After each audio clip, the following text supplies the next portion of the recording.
Hello and welcome to this very special interview. Europe, we know, is one of the biggest epicenters of the coronavirus outbreak right now. From Italy to Spain, France, Germany and England, they've all registered well over 90,000 cases of the coronavirus. The entire continent is struggling, except for one country, Finland. The population of Finland is comparable to that of Italy, but the number of cases significantly lower. Finland has a little more than 3,000 cases and less than 65 deaths. Finland has largely kept the Wuhan virus under control, despite the fact that they received faulty supplies from China like a lot of other countries did. So what is it that is working for Finland? How do they see the coronavirus challenge? We are joined by the Foreign Minister of Finland, Mr. Pekka Haavisto. Hello, Mr. Haavisto. Good to have you on WION. As I said, European countries like Italy, France and Germany are among the worst hit. How is Finland coping? Well, unfortunately, corona is also spreading in Finland, and we have recognized something like 3,000 cases. We are a country of 5 million people, so 3,000 is quite a lot. And unfortunately, we have around 60 people who have passed away due to the corona, and we have increased our capacity in our hospitals and so forth. And of course, we are one of those countries in Europe which are keeping the borders currently closed, and so it's really influencing people's everyday life. Actually, even the Helsinki district is now closed, so you cannot move from Helsinki, the capital, to other parts of the country. Year after year, Finland is ranked #1 in the Global Happiness Index, and 2020 is no different. What is it like to be the world's happiest country in times of a pandemic? Well, of course, if you ask today the Finnish people, we have just had our Easter holidays and everybody has been at the house or with the closest family and not moving or not traveling. I think you cannot really see the happiness too much in the country, but at the same time we are already looking what could be the exit strategy at this moment, and somehow looking also the positive outcome of this crisis. And while we are suffering, of course, the COVID-19 ourselves here, we are looking very much how our European sisters, our brothers are doing, but also how our friends in Asia, like in India, and how our friends in Africa and Latin America are doing. And I think this is a crisis that we really have to join our forces together, and there is not the possibility that a single country would win the coronavirus. We have to win it globally. Finland is being called the best prepared of the Nordic countries. One report says that you never stopped stockpiling since the Second World War, always preparing for a disaster like this. Is this right? Was Finland always prepared for a pandemic of this proportion?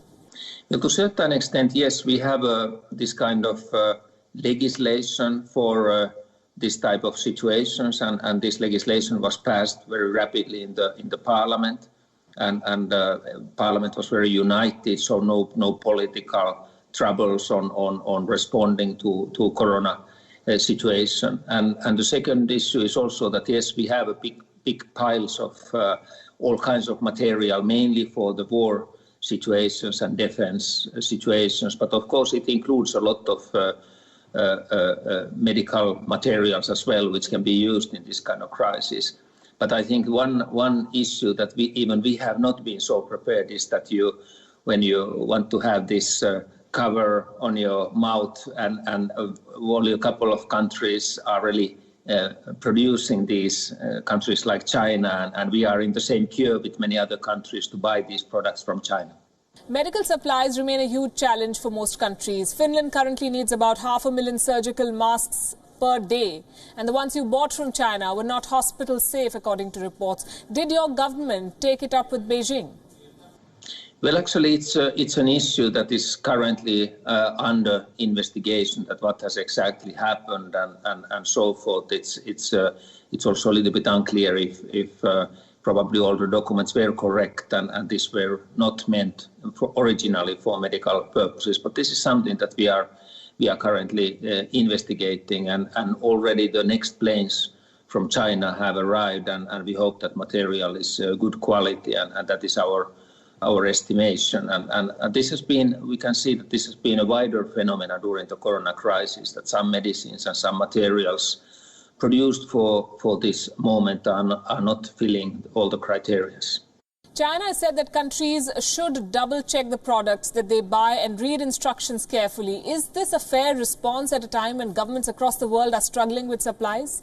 Well, I know that actually China has also improved their own legislation and customs norms regarding to medical materials and face masks and so forth, and that they can also do their own control at the airports. And of course, I think it's interest of the both countries in this case, both China and Finland, that materials and would fulfill those qualities that are required. But of course, we are happy that there are countries that produce at this moment such materials, and we are also looking actually currently how to start our own production. Some years ago, we also produced this kind of material in Finland, but no more. At the same time, we are starting production, for example, this face viziers, the plastic viziers for hospital use and so forth. So maybe this kind of moment of crisis also reminds each and every country and each and every region that you have to have some supplies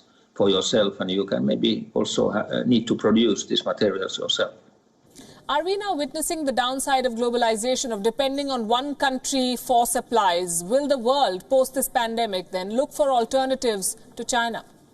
Well, I think many countries are facing this, and this is a situation and a debate that is very much ongoing in Europe. I know that France, for example, is planning to start to produce themselves materials. We can see the US decision to force the automobile industry to produce the materials and respirators and so forth. I think this is going to that direction, that countries are looking more how they can fulfill their supplies and how they can protect their own citizens. And for example, in Finland, we have now the discussion that when could the schools reopen again?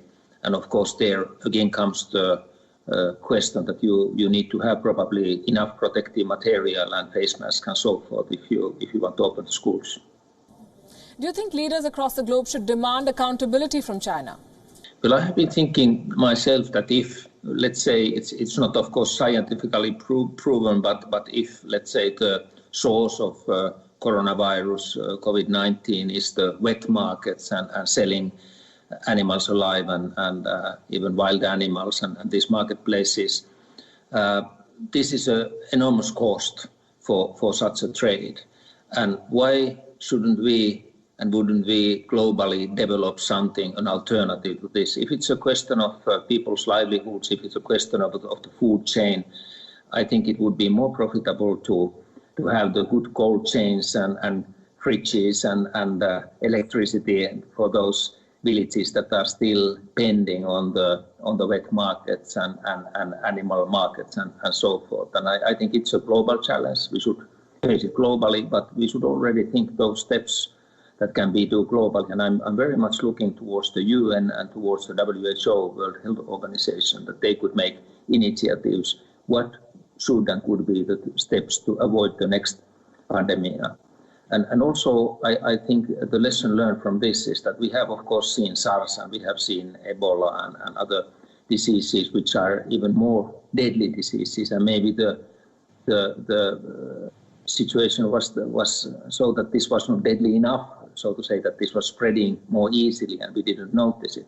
But that I think the lesson learned is that we should have been reacting at the very early stage globally when these news from Wuhan started to come around and so forth, when we still could isolate the virus and globally do something, action together. And I think this of course falls to the responsibility on each and every country to report at the early stage on these kind of phenomena, and then the international community, particularly the UN, to do common action.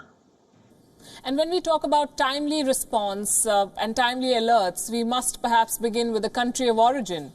Did China delay disclosure? And there's been a lot of criticism of the WHO as well. Did they act in time, according to you?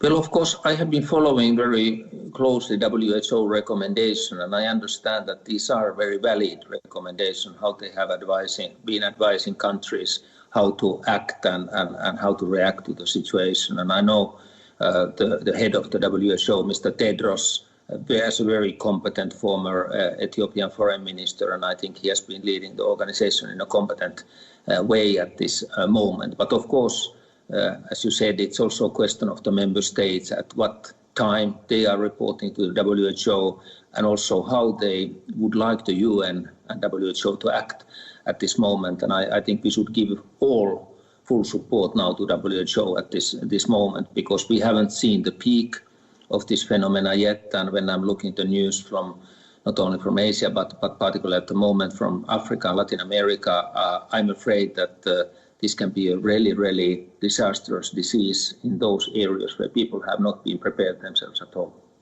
Many countries have extended the lockdown. France is among them. India too has extended the lockdown. Finland, I understand, is also mulling an extension. Are these restrictions proving to be effective? Are they working? New studies say that lockdowns only slow down the spread of the virus and, of course, slow down economies as well.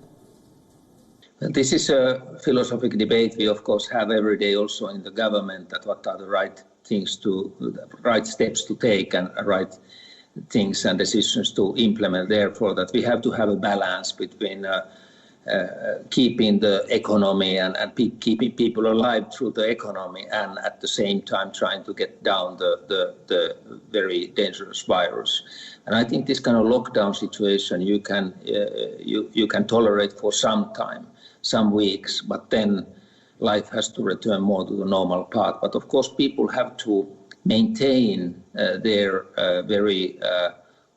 I would say very controlled behavior, even if the lockdown period is over. Let's say if you allow kids to come back to the schools, and if you open factories and working places and so forth, people have to be careful, because what we are seeing is the possibility of the second wave of the corona epidemic, or the third wave, and so forth. And here I also want to reflect the situation, for example, in Africa, that even if in Europe we could win the virus, so to say, we cannot afford that it lives in other areas. So we have to join our forces, both on the medical side, but also and taking care of the victims of the disease, but also developing the vaccine together. And I think there are some very promising developments on the vaccine, but I think we have to invest more together on that.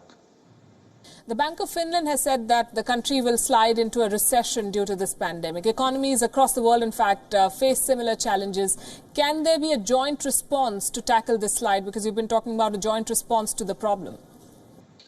Well, to a certain extent, of course, as European Union, we have our joint response to this situation, trying to look carefully also that there is not economies that are really falling in our own European Union. But at the same time, we have to take care of the global economy. And for example, currently we are discussing about the debt relief possibilities for the poorest countries, or postponing the payments for debts and so forth. And I know that the World Bank, the IMF are preparing this kind of concepts, and I think these are very important for the most vulnerable countries.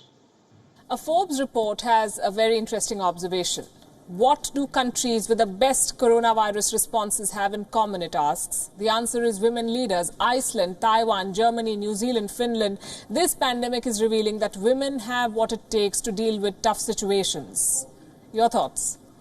Well, I have to say that we really have in Finland a woman as a prime minister, and Madam Sanna Marin, she has been doing excellent work. And of course, there are always people who say that you should do more and you should do things more rapidly. But when you look actually the statistics of Finland, particularly the death statistics, it's very moderate at the moment. And we feel that we have been doing quite well in this situation and have been taking big responsibility of our citizens.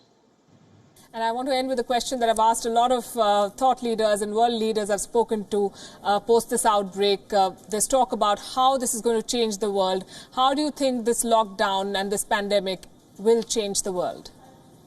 Well, this will change the world in many ways. Of course, one that we see our everyday life is that we start to use more social media and internet and distance working, and we can even see that you can run a ministry so that people are mostly at home and not in the office like I I am today. But secondly, I hope that this will unite the world. We have a common problem.